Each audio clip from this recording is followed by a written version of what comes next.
Hello and welcome back to my YouTube channel. Welcome back to this reviews of book.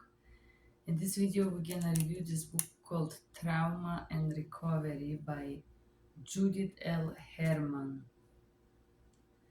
Psychology book. Very heavy book. One thing about this book that is very weird. The word that is repeated the most in this book is rape. Unfortunately, it doesn't give you many tools about recovery. It just talk about it over and over again. And there is different theories about trauma and what traumatized people feel or do.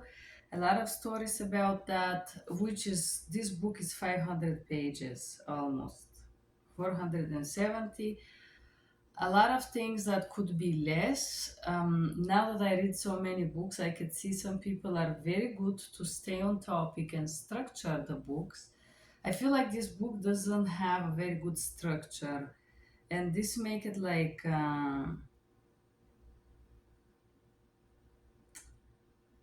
somehow not fun to read if you want to. Somehow not the best book I read regarding, and somehow disappointment. So the aftermath of violence from domestic abuse to political terror. Um, this book talk about rape mainly. The author is fixated on rape. I don't know why, but so many cases and talk about different mental health disorders. But let's start. In order to escape accountability for his crimes, the perpetrator does everything in his power to promote forgiving. Secrecy and silence are the predator's first line of defense. If secrecy fails, the predator attacks the credibility of the victim. If he cannot silence her absolutely, he tries to make sure that no one listens. To this end, the marshals in impressive way to arguments from the most blatant denial to the most sophisticated and elegant rationalization. Okay, what the predator does.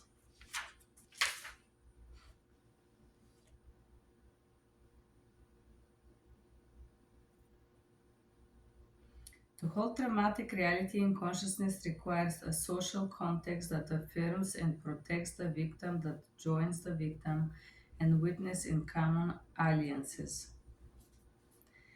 And now, from page 13, this book talk about hysteria. There is a movie talking about hysteria, and based on Freudism.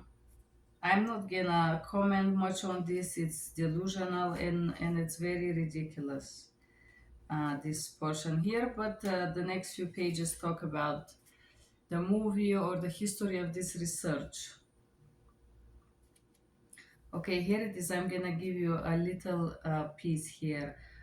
Out of the ruins of the traumatic theory of hysteria, Freud created psychoanalysis.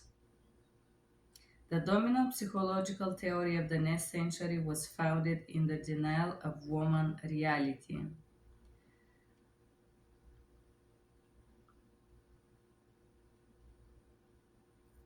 So basically, this book mentions something that is very interesting that I did not know, but basically, in the previous centuries, the female reality was denied. This is how has always been. So Freud was the first one to dare to believe what female says. And in his experiment or his way to cure hysteria, most of the patients that were his patient, Freud patients, affirm they were saying story that they were sexually abused or raped or assaulted or battled, but because the male and misogynist culture was primarily focused on denying female reality, these researches that he did,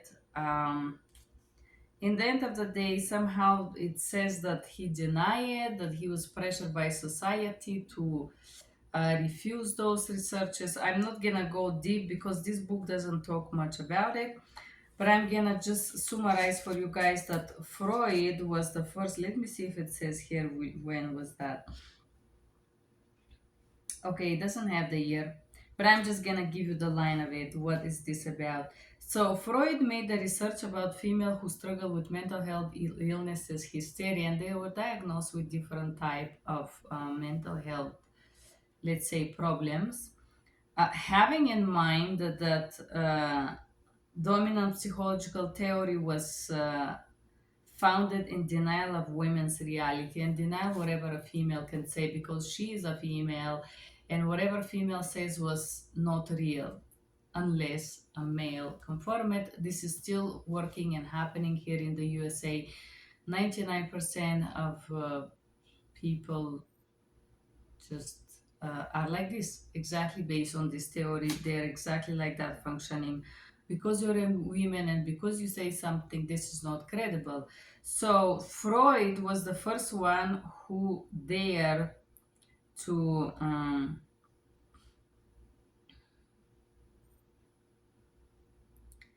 conclude that his hysterical patient had a childhood abuse, and he's the first one who dared to believe them. Um, and this is a Freud recantation signifi- signified the end of heroic age of hysteria. And there is a story about one of his patients here and whatnot. So basically, Freud was the first person who dared to break this myth by listening what his patient was telling him. Freud investigations led to furthest of all into the in recognized reality of woman's life. His discovery of childhood sexual exploitation at the roots of hysteria crossed the outer limits of social credibility and brought him to a position of a total ostracism within his profession.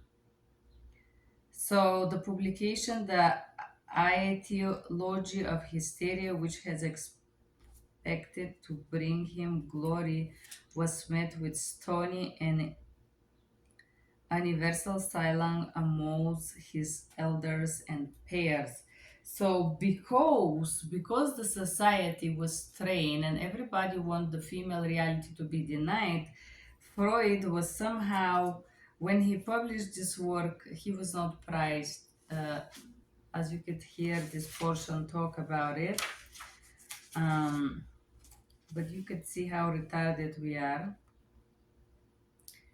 The combat neurosis of the sex war, the real conditions of a woman's life were hidden in the shape of the personal and private life.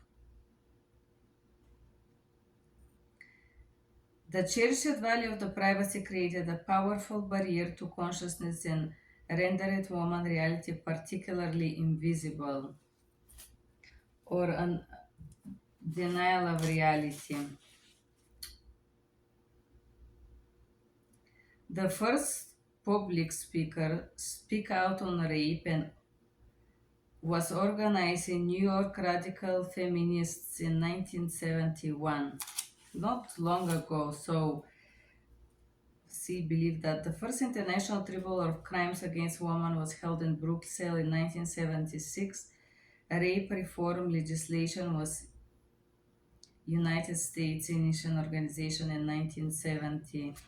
So what this says, 1970 is not very long ago. So until 40, 50 years ago, rape is normal. It's not such a thing as rape. The man says it and you have to provide it. You see how retarded, in a way, this country, USA, is. Not only USA, but overall, talking about female abuse, psychology, and how female are treated. Terror. They confront human beings with extremities, helplessness, and terror and evoke responsible catastrophe. What is this? Why I noticed this? According to the textbook of psychology, the common denominator of psychological trauma is feeling of intense fear, helplessness, loss of control, and threat of annihilation.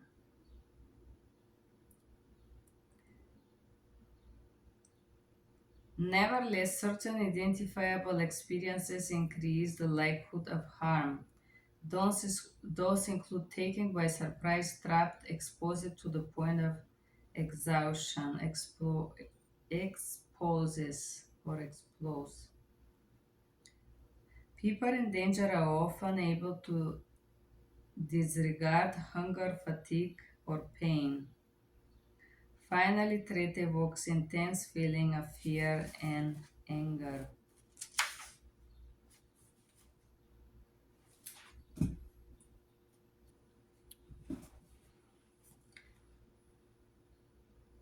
Many symptoms of post-traumatic stress disorder fall into main three categories: hyperarousal, intrusion, and constriction. Hyperarousal reflects the persistent experience, expectation of danger. Intrusion reflect the undeniable imprint of the traumatic moment. Constrictions reflect the numbing response of surrender. Hyperarousal. After traumatic experience, human system of self-perception seems to be into permanent alert as if danger may turn any moment. It's also interpret the irritability and explosively aggressive behavior of traumatized men. These organs flight or fight response to overwhelmed danger. When this book talk about post-traumatic stress disorder, they talk about war veterans only because for some reason they related and believe that if you're only at war, you could have post-traumatic stress disorder. Any other type of extreme abuse or extreme traumatic experience is not discussed in this book for some reason, except rape. Rape is another thing, but it's still war related. They do have normal baseline level of alert that relaxes and but relaxes attention. The body of people who have post-traumatic stress disorder are always on the alert for danger. Intrusion. Long after the danger is past, traumatized people relive the event as though it were continuing recurring in the present. Like having intrusive memory. Traumatic memories lack verbal narrative or context. Rather, they are encoded in the form of vivid sensation or and images. Traumatized people relive the moment of trauma not only in their thoughts and dreams but also in their actions. Wow. Post traumatic rely on literal that if you spot it, you may be able to guess the trauma within few clues. And this is true for people who come from the war, but I don't believe that for people who come from other post-traumatic stress disorder, this is realistic. Constriction. When person is completely powerless and any form of resistance is futile, they may go into state of surrender. The system of self-defense shuts down entirely.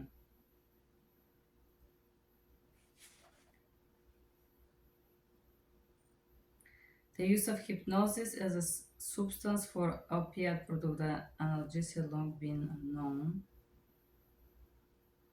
Both hypnosis and morphine produce dissociative state in which the perception of pain and the normal emotional responses to pain are severed.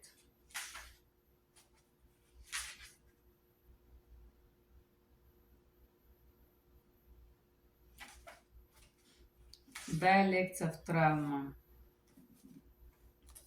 Long after event may traumatize people feel that a part of themselves has died, the most profoundly aff- affected which that was dead. Rape survivors reported more nervous breakdown, more suicidal thoughts, and more suicide attempts than any other group. While prior to rape, they had been more likely than anyone else to attempt suicide. Almost 1 in 5 made a suicide attempt following rape.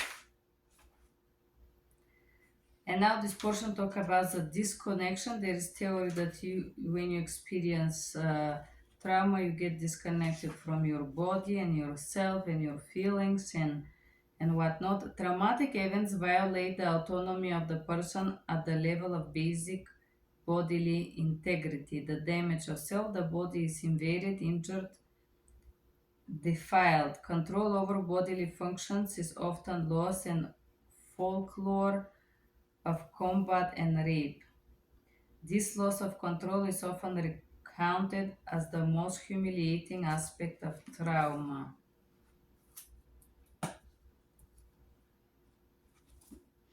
Furthermore, in the moment of the trauma, almost by definition, the individual point of view counts for nothing. In rape, for example, the purpose of the attack is primarily to demonstrate contempt for the victim's autonomy and dignity.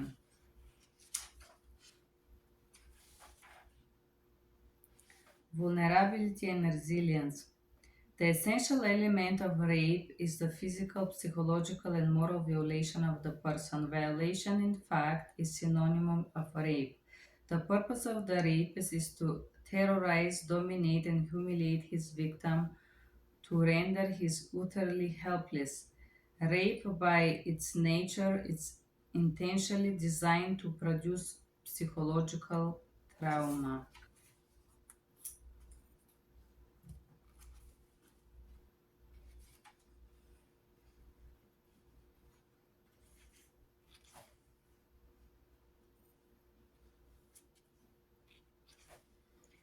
Says the effect of social support, which usually does not exist, but let's read what it says. Conventional social attitudes not only fail to recognize most rape as violation, but also constrict them to consensual sexual con construe them as a consensual sexual relationship for which the victim is responsible. So basically, they blame women for rape, the role of community, some again not very realistic things. Okay, let's read what it says. The contradictions between woman reality and legal definition of that same reality are often so extreme that they effectively bar women from participation in the formal structures of justice. Women quickly learn that rape is a crime only in theory. In practice, the standards for what constitutes rape is set not at the level of woman experience of violation, but just above the level of coercion acceptable to men. Wow. This book is very heavy. The reason why is because it talks about the very heavy reality, which is that, which year was this book written? It doesn't say it, but this is the, let me see if there is a, it's a year. No.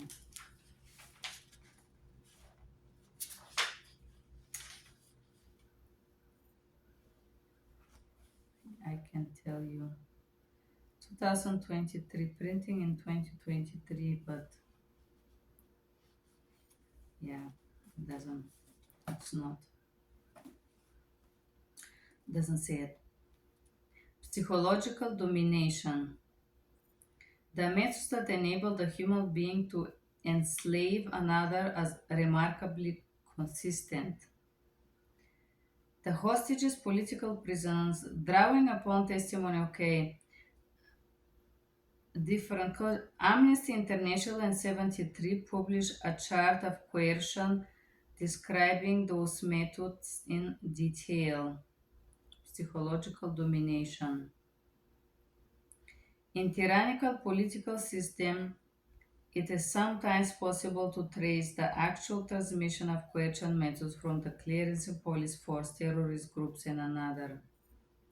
Those same techniques are used to subjugate women in positions in pornography and at home.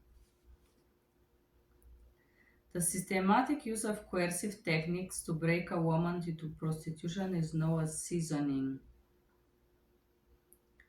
The psychologist Laure Walker, in the study of battered women, observed abusers' coercive technique, although unique for each individual, were still remarkably similar. The moments of establishing control over another person are based upon the systematic, repetitive infliction of a psychological trauma. Methods of psychological control are designed to instill terror and helplessness and to destroy the victim's sense of self in relation to others. Threats against others are often as effective as direct threats against the victims. The goal of the perpetrator is to instill in his victim not only fear of death but also gratitude for being allowed to live. After several cycles certain repetitive from certain death, the victim may come into the view the perpetrator paradoxically as her savior. In addition to including fear, perpetrator seeks to destroy the victim's sense of autonomy. This is achieved by scrutin, scrutiny and control of the victim's body and bodily function. The perpetrators supervise what the victim eats, sleeps, goes to the toilet, where, and so on. In religion cults, members may be subject to strict regulation of their diet, dress, and may subject to exhaustive questioning regarding their deviations from the rules. Seemingly sexual domestic predators frequently describe long periods of sleep deprivation during sessions of jealous interrogation as well as meticulous supervision of their clothing, appearance, weight, and diet. Once predator has succeeded in establishing day-to-day bodily control of the victim, he becomes the source not only for fear humiliation but also of solace. Additional methods, however, are usually needed to achieve complete domination. As long as the victim maintains any other human connection, the perpetrator power is limited. So another tool is isolation. Great.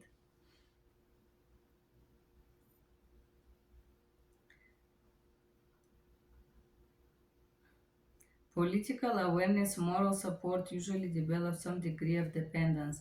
Attachment between hostage and captor is the rule rather than the exception. And this book slightly talk about Stockholm syndrome, but not does not call it like that.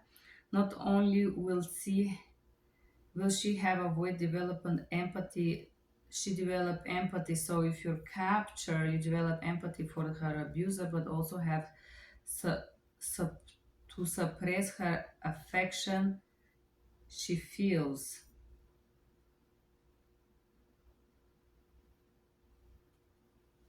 Total surrender.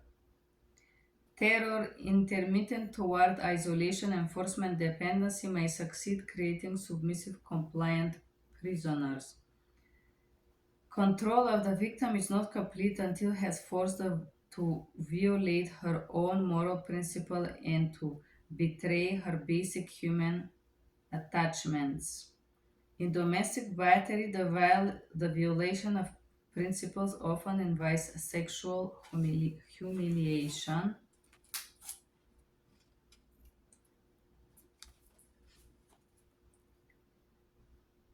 And then talk a little bit about the Nazi. Prisoners, even those who have successfully resisted, understand and under extreme duress anyone can be broken. They generally distinguish two stages in this process. The first reaches when the victim relinquishes her inner autonomy, worldview, moral principles, and connection with others for the sake of the survival.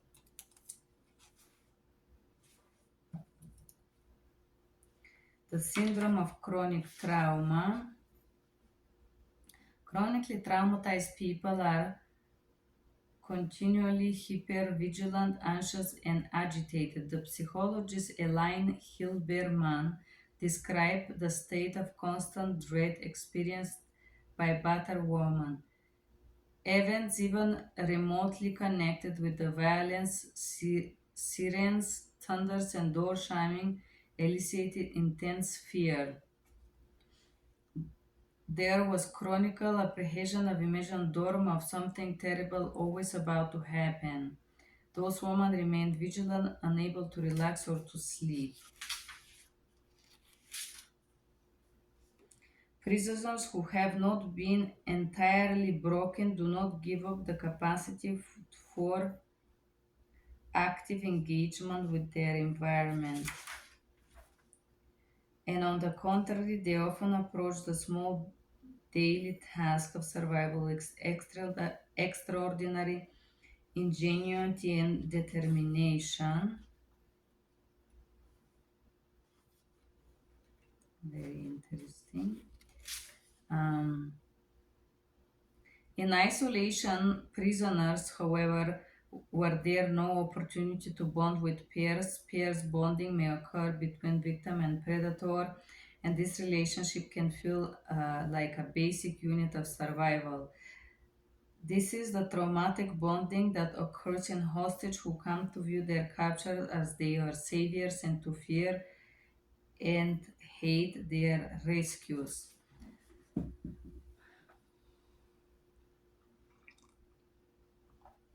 Some battered women speak of entering a kind of exclusive, almost delusional world embracing the grandiose belief system of their mates and voluntarily suppressing their own bodies as a proof of loyalty and submission. So, traumatic bonding is when the people are isolated. This usually happens, and trauma bond is usually to bond to somebody who abuses you. And this is also part of the Stockholm syndrome, which is not very well explained here, but let's proceed. Abusive environment. Even more than adults, children who develop in the climate of domination develop pathological attachment to those who abuse and neglect them. Attachment that they will strive to maintain even if the sacrifice of their own welfare, reality, and lives.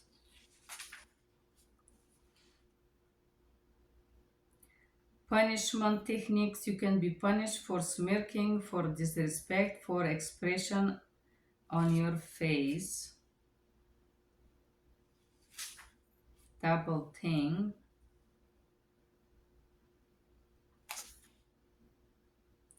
double self.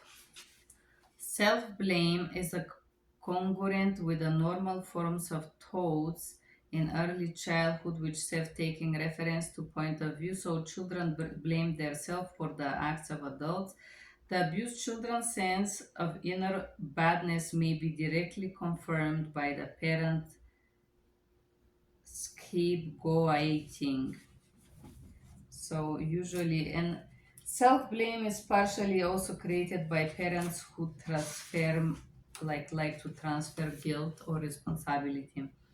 By developing contaminated, stigmatized identity, the child victim takes the evil of the abuser into herself, as thereby preserves her primary attachment to the parent. So the child believes the child is evil and they are even more attached to the abusive parent. The result of the paradox of radically observed children who, while they quickly become attached to strangers, they also clinch tendency to have the very parent who mistreat them strongly attached.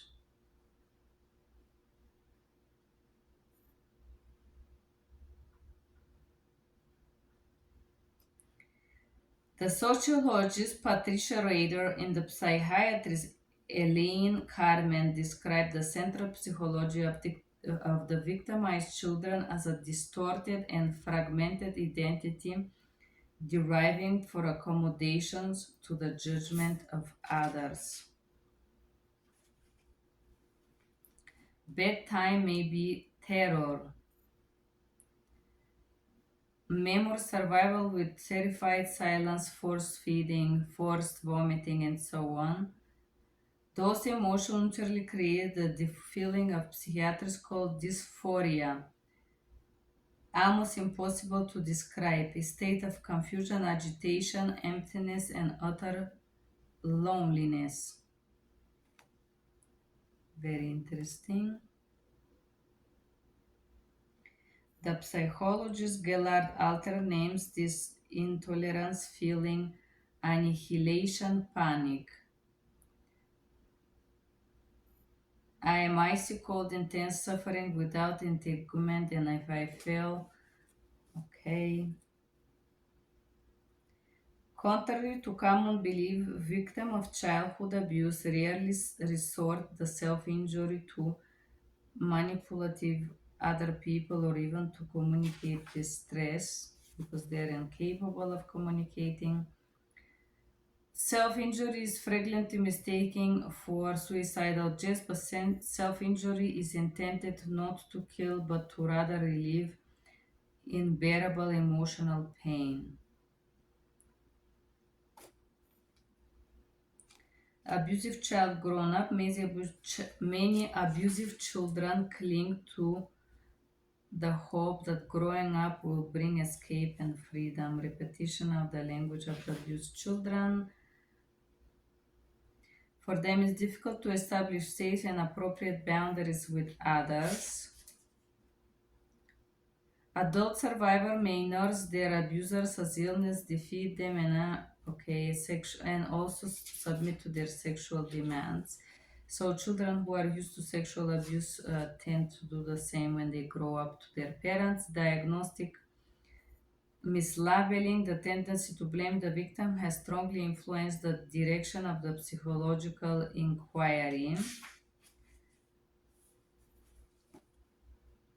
There is a tendency to misdiagnose victim at the heart of controversy aroused mid-19th when the Diagnostical American Psychiatric Association came for reversion, a group of um,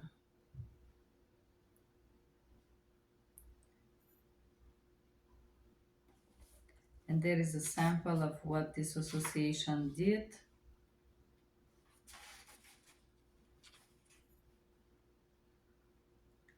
Borderline parties fight very hard to tolerate being alone, but also very wary of others. They tend to form special relation with idealized characteristic of others.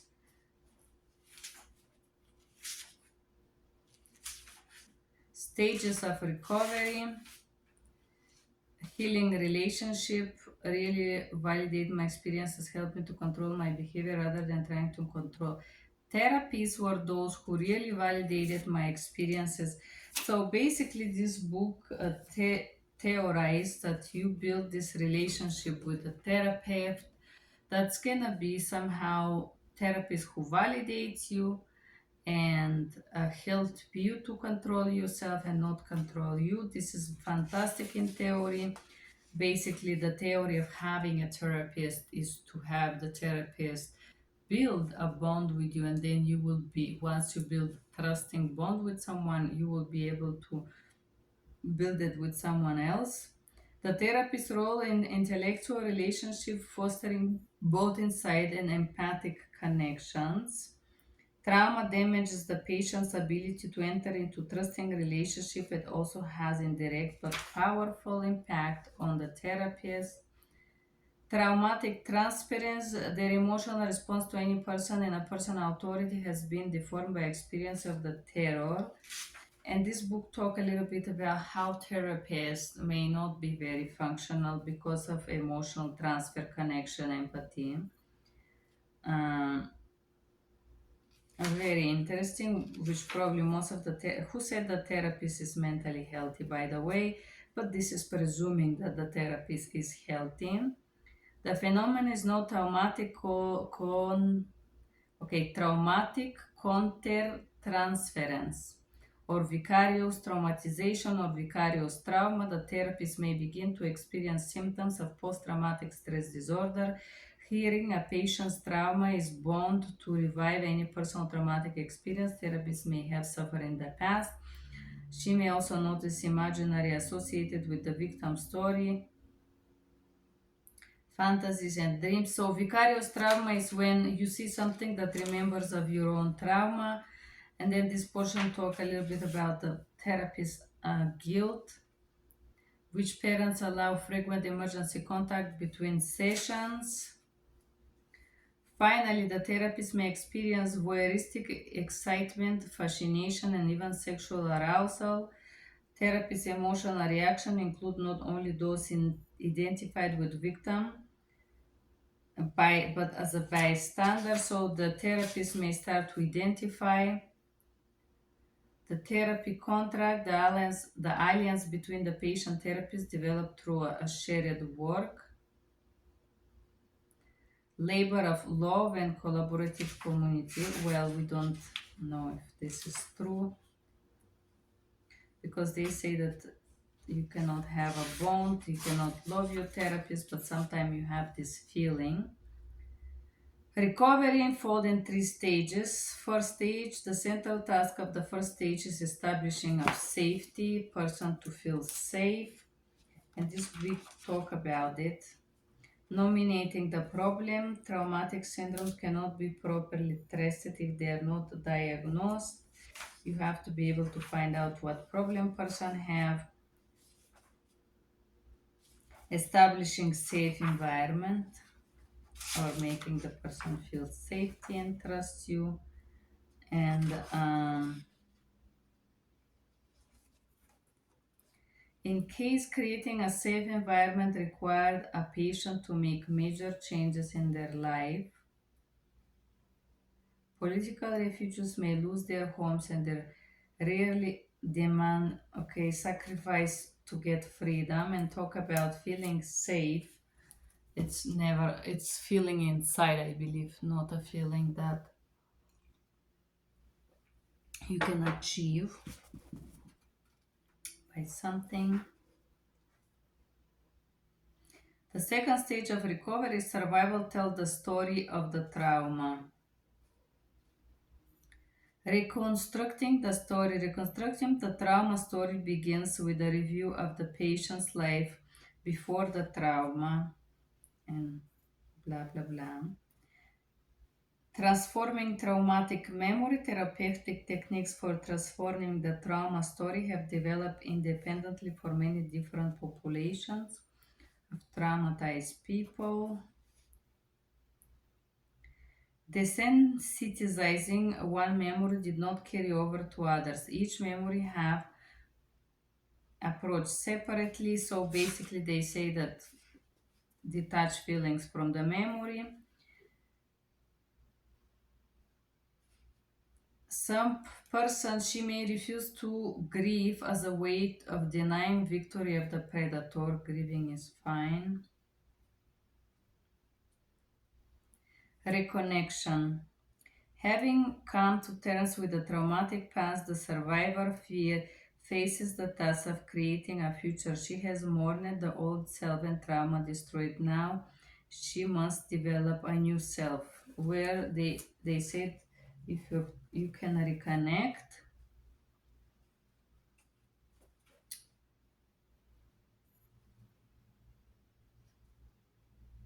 connection with self, and then connection with others. By the third stage of recovery, the survivor has regained some capacity of appropriate trust.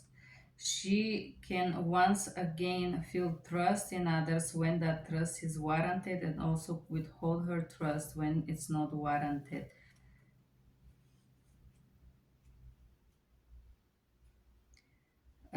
Resolving the trauma. Okay, let's see what I. Chapter 11, Communality.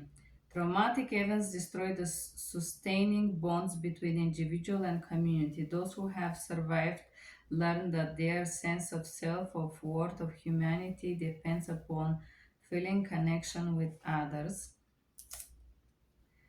The solidarity of the group, it talks about society, and then there is a different, there is afterward, which was kind of long. Let me see if I annotate something here. This is the afterword. Groups are rarely the first resource or consist immediate aftermath of traumatic event. I think that's why also in therapy for abuse they ask you to do group therapy. Recognize trauma has limited and distorted cycle and relate to other people. This book is interesting, and that's about it. What I'm gonna annotate here. One thing that this book again presume that is not very realistical. The book presumed that person was able to bond before the trauma. This is a great presumption. Just because somebody have no trauma does not make them emotionally mature and capable to bond. Not having trauma does not mean that you will bond to someone. There is certain people that you bond right away. You meet them and you feel something, and they understand your humor, and you get them and they get you and you bond, right? There is no barriers. You could say anything, you could hear anything, and there is this connection. It's there. And there is some other people you may explain yourself for hours, but they never gonna get it. So the presumption of this book once again is that you before the trauma were able to trust or were able to bond or whatever experience you had before that, and basically that's why there is this moment of a reversal of your reality before that and whatnot. um, I think trust is something that somebody actually work for, and you give them as a free credit some trust, and they show you what they do with this trust, and if they show you good things you give more, but if they show you not good things, what do? You pull back. This is at least what I do. I do believe that I'm capable of trusting, although I had traumatic experience, but I am very selective. A lot of people don't recognize when you give them some trust, and they go and spread it around and narrow it to third party, and whatnot. So trust is very interesting thing. It's a very profound thing.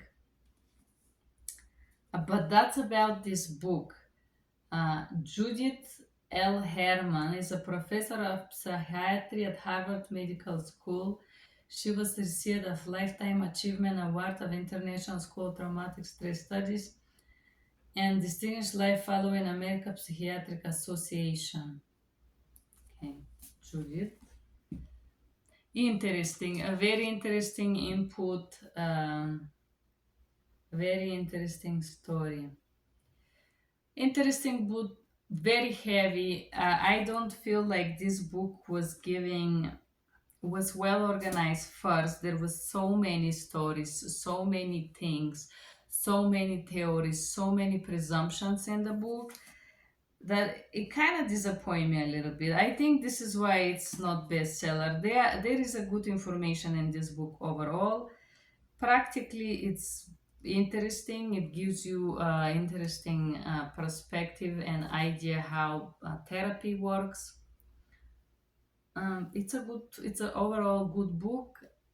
Not the best I have read, but it's okay. Thank you for being here. Bye bye. I would say my judgment of lack of structure is what make this book not so useful in my opinion. But the book does consist some interesting thing and some useful thing, despite that it seems like everything was poured into this book um, very chaotically somehow, in my opinion. That's it. Thank you, guys.